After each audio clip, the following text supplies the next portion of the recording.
Welcome to Wayne's Old Time Radio Page channel. I'm Wayne, your host. These programs are brought to you by support of our listeners. You can give your support at Patreon or PayPal, either one. There's clickable links in the description below. Thanks for your support and enjoy the shows. From Hollywood, it's time now for Johnny Dollar. Randy Singer at headquarters, Johnny. Oh, hi. More information on Tony Ricardo? Only what I told you before. Look out for him. Randy, that doesn't sound like anybody that a gal like Carol Sharpe would be associated with. Who knows? For a cut of her money, most anybody'd be willing to act like a nice old coot. Till he got his hands on it. Yeah, I know what you mean. But now I thought you were going to set up a seance for me. Or couldn't you find a crystal ball? I'm working on it. I'll call you. Yeah, do that.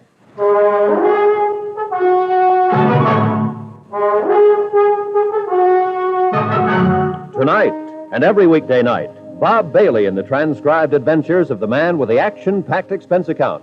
America's fabulous freelance insurance investigator. Yours truly, Johnny Dollar.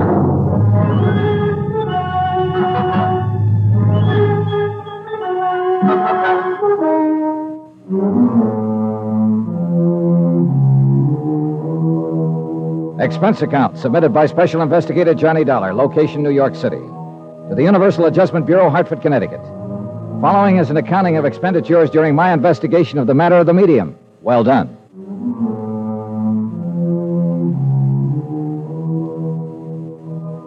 Three people to look up immediately. First, Carol Sharpe, wealthy heiress who insisted on a funny change in the beneficiaries of a whopping big life insurance policy. Second, a questionable character named Tony Ricardo, who was scheduled to be one of those beneficiaries. Third, in the same category as Tony, one Madame Celia Morgana Morgana, self-styled psychic medium. Instead, I huddled with Tommy Green, the broker who handled Carol Sharpe's policy. But you haven't even seen Carol yet? Nope. Johnny, I can't stall off changing the beneficiaries of her policy much longer. You've got to do something about this. Because you don't like mediums? This one is a fake. Or you don't like playboys with foreign names? Listen, Johnny, I'm afraid that once she names them in her policy, her body will suddenly turn up floating around somewhere in the East River. But what if I find they're okay? In spite of the opinion of Sergeant Singer of the NYPD. What did he say? Oh, not much. But he hinted that when I meet Ricardo, I'd better be carrying a gun. Well, don't you see? That's exactly what I'm driving at. As for the medium, well, Tommy, you know as well as I do, there are a lot of perfectly legitimate, honest spiritualist churches all over the country. Believe me, Johnny, if this one ever saw the inside of a church, it'd be a miracle. She's a fraud. How do you know? Ever met her? I know how these phonies operate. Ever met her? No, I haven't. I haven't the least idea where to look for her. That's why I sent for you. But you haven't even seen Carol yet. Now, look. Tommy, I've taken a place in her apartment hotel, the Bell Towers. Oh, you expense account boys. And I'll meet her as soon as I can, in my own way.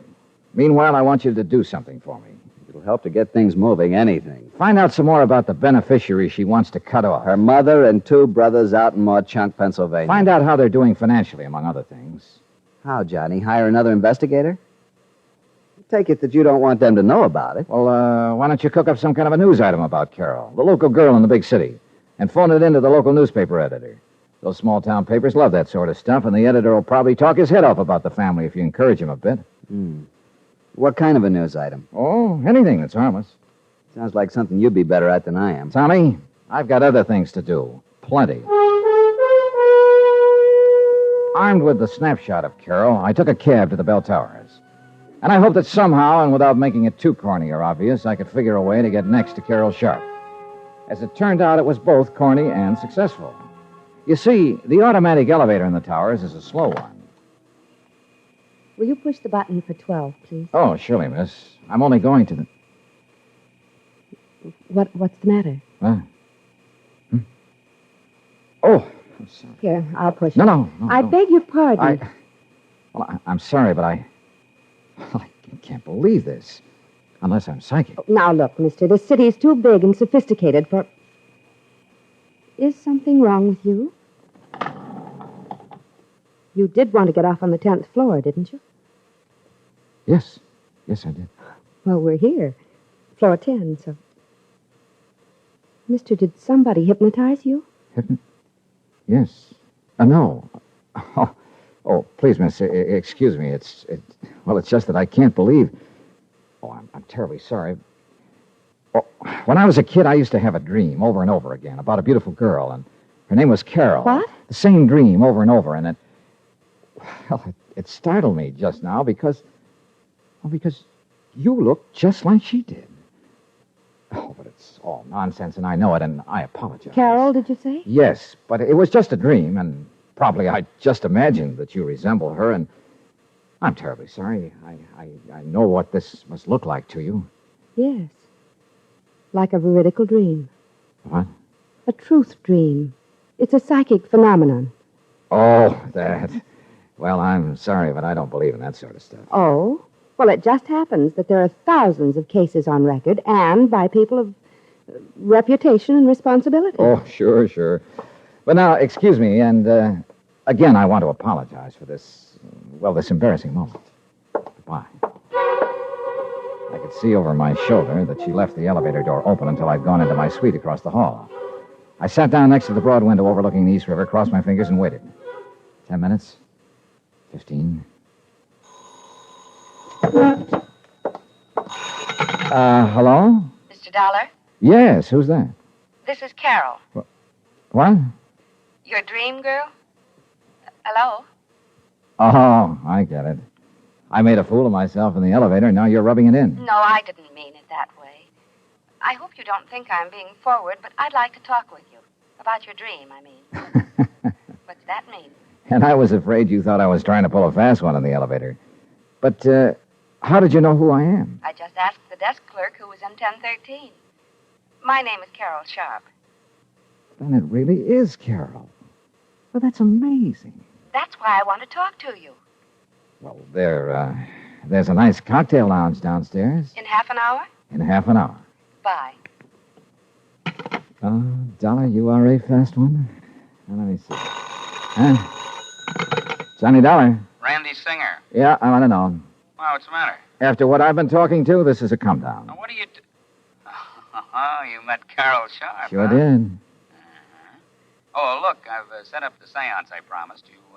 Still want it now that you've met the girl? Sure. I want to find out what this stuff is all about, how those people operate and so on. Want to pick me up here at the towers? Why don't you meet me here at headquarters, and you can look over the file on Tony Ricardo. Good idea. I'll be clear any time after 6. Better make it around 7.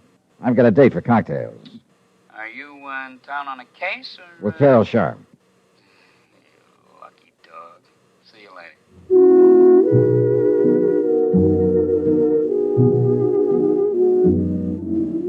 To say that Carol looked like a vision when she swept into the cocktail lounge would have been a gross understatement. Her light blue cocktail gown was probably from Hattie Carnegie, but its lines were simple in the extreme, and it only served to accentuate the fresh, lithe figure and the natural beauty of the girl. Her blonde hair was drawn back tightly, and a silver blue mink stole was draped carelessly over her shoulder. If I'd put on an act when I stared at her in the elevator, believe me, this was no act now. I hope you don't think me too brazen for having called you the way I did. You have no idea how glad I am. Will this be all right? Oh, fine. Thank you. I was afraid after that episode in the elevator you might have thought I was just some lonely bachelor trying to find a date. Are you a bachelor? I confirmed. Well, you just haven't met the right girl. Well, there are times like this when I think perhaps the... Your order, sir? Oh, sure, point killer. Carol? Sherry and bitters, please. Sherry and bitters and VO over ice. Thank you, sir. Be honest with me. Do I really look like the girl you used to dream about when you were a little boy? Or did you dream about a little girl your own age who just happened to bear some resemblance to me? Well, no. No, you see... That's very important. You see, if it really was a veridical dream, well, you see, the phenomenon of precognition would be involved, too, so to speak. Precognition? Yes, you're now knowing me psychically before you could possibly know about me by any natural means. Where have you lived most of your life? Oh, all over. Here in New York, Hartford, Connecticut. Eastern Pennsylvania? No, never, except for an occasional trip to Philadelphia. But that wasn't until I was grown up. Well, then you couldn't possibly have ever actually seen me because all my life I've lived in Pennsylvania, in the coal mining district. Well, So your dreams of me must have been due to some supernatural cause. There's Carol. no other explanation. Well, is there? Carol, Sherry and bitters for the lady, and... Yeah, thanks. I'll sign that.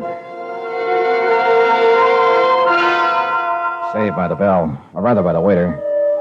I'm afraid I came awfully close to admitting to Carol that I'd trumped up the whole dream business just to meet her and talk with her.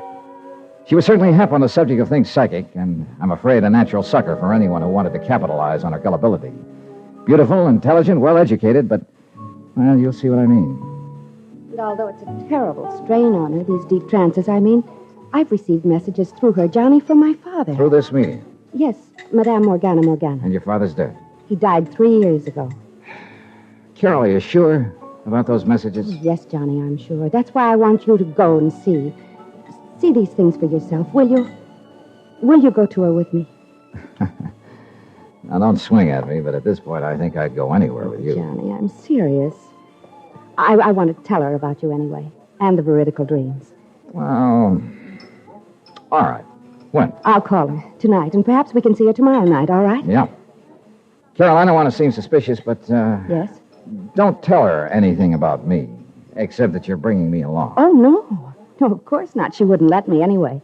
That's the way the fraudulent mediums work. Oh? There are frauds among them? Plenty of them. You know, they get the information from some mutual friend and pretend they're getting it from a supernatural source. And she doesn't. I'm sure of it. So far, so good.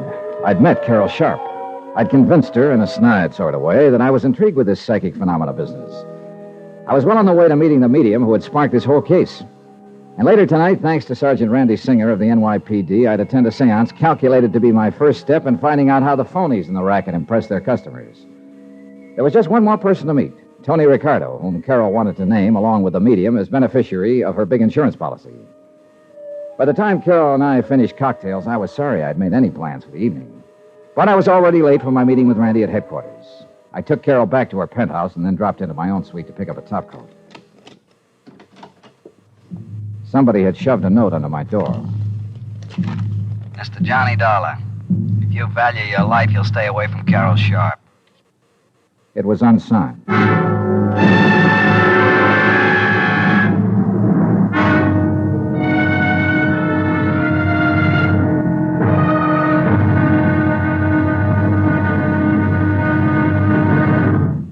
Now, here's our star to tell you about tomorrow's intriguing episode of this week's story. Tomorrow, I find out a thing or two about a killer and about a medium not so well done. Join us, won't you? Yours truly, Johnny Dollar.